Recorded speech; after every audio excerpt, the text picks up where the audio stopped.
Students welcome to this lecture. इस lecture में हम डिस्कस करेंगे uncertainty within the atom.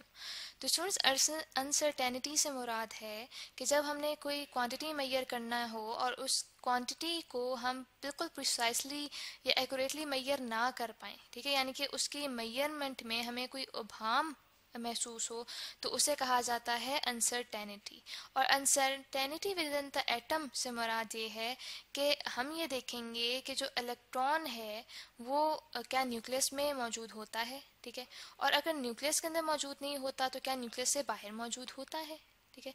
तो स्टूडेंट्स, इससे पहले हम मॉडर्न फिजिक्स के चैप्टर में डिस्कस कर चुके हैं अनसर्टेनिटी प्रिंसिपल, ठीक है। अनसर्टेनिटी प्रिंसिपल जिसे हाइजेनबर्ग्स प्रिंसिपल भी कहा जाता है, उसके अंदर हाइजेनबर्ग ने हमें बताया था कि एक पार्टिकल का जो मोमेंटम और पोजीशन होते हैं उनको साइमल्टेनियसली यानी कि एक साथ ही बिल्कुल एक्यूरेटली मेजर नहीं किया जा सकता, ठीक है।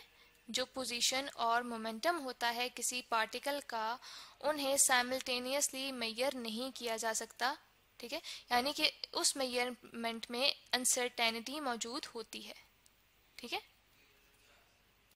तो स्टूडेंट्स, उस प्रिंसिपल को हाइजेनबर्ग ने मैथमेटिकली कैसे शो किया था? उन्होंने शो किया था uncertainty in momentum delta p, ठीक है, multiplied by uncertainty in position delta x, ठीक है, वो ग्रेटर देन या इक्वल होता है planks constant h divided by 2 पाई के। यानी कि हम जब भी पोजीशन या मोमेंटम को इकट्ठे मेजर करना चाहेंगे किसी पार्टिकल के, तो h डिवाइडेड बाय 2 पाई ऐसी क्वांटिटी है कि जिसके बराबर अनसर्टेनिटी हमेशा रहेगी जब हम मोमेंटम और पोजीशन को साइमल्टेनियसली मेजर करने की कोशिश करेंगे एक पार्टिकल की। तो स्टूडेंट्स, अब हम इसी प्रिंसिपल को यूज़ करते हुए देखेंगे कि जो इलेक्ट्रॉन है वो कहाँ पे मौजूद होता है एक एटम के अंदर, ठीक है। सबसे पहले हम देखते हैं कि क्या इलेक्ट्रॉन न्यूक्लियस के अंदर मौजूद हो सकता है, ठीक है।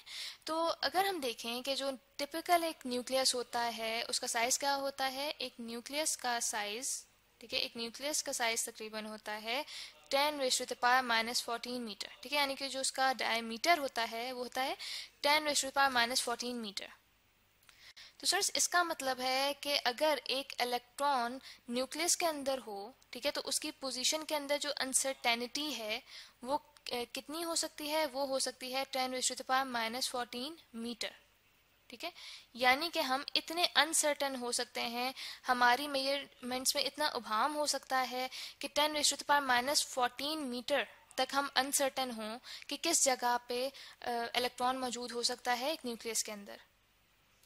तो स्टूडेंट्स, यहाँ पे अगर हम हाइजेनबर्ग्स प्रिंसिपल यूज़ करें तो हमारे पास आता है delta x dot delta p, ठीक है, greater than equal to Planck's constant h divided by 2 pi, ठीक है। तो स्टूडेंट्स, यहाँ पे जो हमारे पास एच डिवाइडेड बाय 2 पाई है, ठीक है, ये हमारे पास इक्वल आता है एच कट के, ठीक है, जो कि होता है रिड्यूस प्लैंक्स कांस्टेंट, ठीक है। ये जो एच कट यहाँ पे मैंने लिखा है ये होता है रिड्यूस्ड प्लैंक्स कांस्टेंट, और इसकी जो हमारे पास वैल्यू होती है वो होती है 1.05 इंटू 10⁻⁻34 जाउल सेकेंड, ठीक है। तो इसको यूज़ करते हुए अगर हम ऊपर की इक्वेशन देखें तो हमारे पास बन जाएगा delta x into delta p, ठीक है, greater than equal to h cut.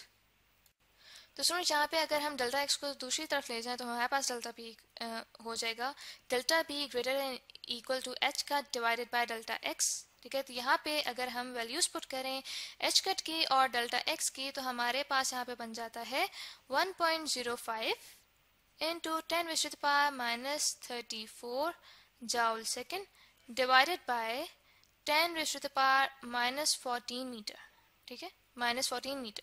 तो सर, इसको जब मैंने कैलकुलेट किया है कैलकुलेटर से तो मेरे पास जो वैल्यू आ रही है वो आ रही है 1.05 इंटू 10⁻⁻20, ठीक है। तो सर, यहाँ पे अब हम इन यूनिट्स को बैलेंस आउट कर लेते हैं, ठीक है, ताकि अगर कोई मिस्टेक की होगी हमने तो हमें पता चल जाएगा, ठीक है। तो यहाँ पे हम देखते हैं कि हमारे पास जाउल मौजूद है। तो सर, जाउल इक्वल होता है किलोग्राम मीटर स्क्वायर पर सेकेंड स्क्वायर के, ठीक है। जाउल के साथ ही यहाँ पे सेकंड भी मौजूद है और नीचे हमारे पास मौजूद है मीटर, ठीक है। तो यहाँ पे हम देख सकते हैं कि 1 मीटर से कट जाएगा, तो यहाँ पे हमारे पास यहाँ पे बच जाएगा मीटर, और यहाँ पे 1 सेकेंड 1 पर सेकेंड से कट जाएगा, तो यहाँ पे हमारे पास बच जाएगा पर सेकेंड। तो स्टूडेंट्स दैट मीन्स कि हमारे पास यहाँ पे जो यूनिट्स आ रहे हैं वो आ रहे हैं किलोग्राम मीटर पर सेकेंड।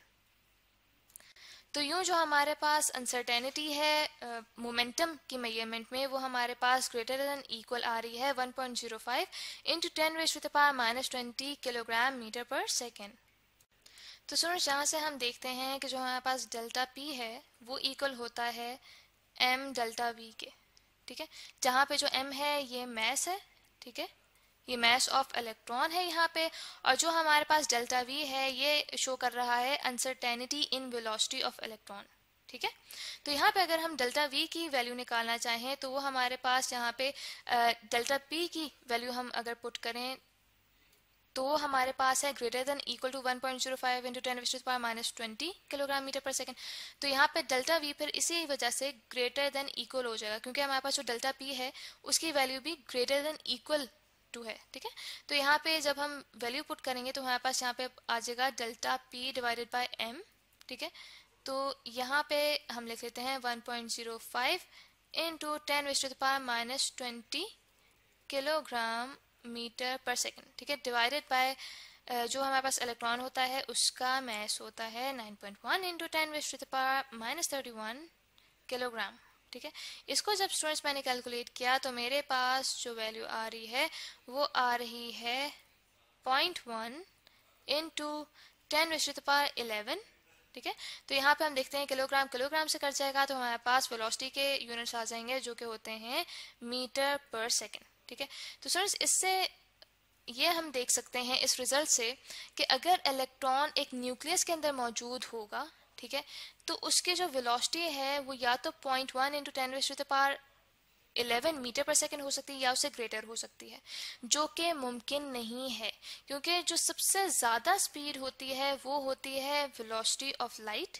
ठीक है, जो कि होती है c=3 into 10⁸ metre per second. ठीक है, जबकि यहाँ पे जो हमें इलेक्ट्रॉन की वेलोसिटी पता चल रही है वो पता चल रही है 0.1 इंटू 10⁻11 मीटर पर सेकेंड, जो कि नामुमकिन है। ठीक है, तो स्टूडेंट्स इससे तो हमें ये पता चल गया कि जो इलेक्ट्रॉन है वो एक न्यूक्लियस के अंदर मौजूद नहीं हो सकता। ठीक है, तो इसके बाद हम चेक करेंगे कि क्या एक इलेक्ट्रॉन न्यूक्लियस से बाहर मौजूद हो सकता है एक एटम के अंदर। ठीक है, तो स्टूडेंट्स वो हम देखेंगे नेक्स्ट लेक्चर में। तो आई होप स्टूडेंट्स कि आपको ये लेक्चर यहाँ तक अच्छे से समझ आ गया होगा।